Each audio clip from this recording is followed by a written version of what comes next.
Now, in order to consider Amendment Number 2, printed in Part B of House Report 114-290, for what purpose does the gentleman from Maryland seek recognition? Mr. Chairman, I have an amendment at the desk. The clerk will designate the amendment. Amendment Number 2, printed in Part B of House Report Number 114-290, offered by Mr. Delaney of Maryland.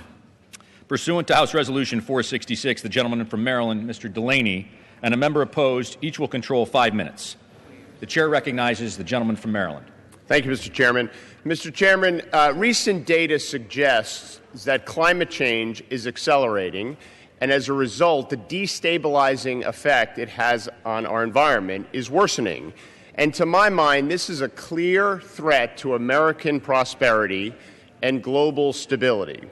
Mr. Chairman, consider the fact that the governor of the Bank of England recently in a speech said that he is very concerned, unless we respond to climate change, that there'll be a dramatic reduction in value of carbon assets, which will cause a financial crisis.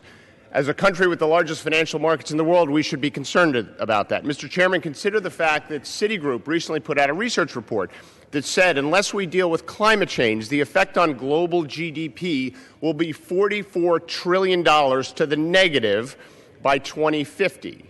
That's twice the size of the U.S. economy. And Mr. Chairman, consider the fact that the UN has estimated that unless we deal with climate change, 150 million people will be forced to be relocated by 2050.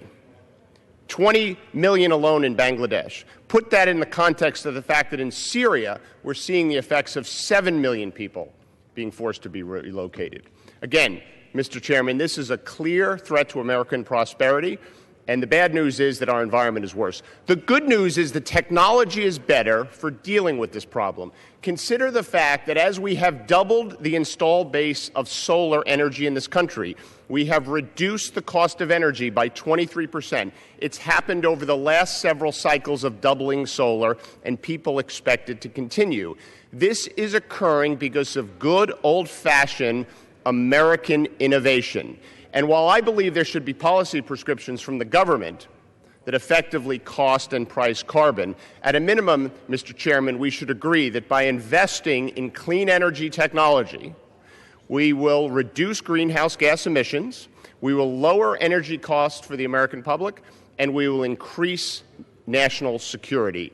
And that is what the amendment that I have here today is designed to do. And, Mr. Chairman, I reserve the balance of my time. Gentleman from Maryland reserves.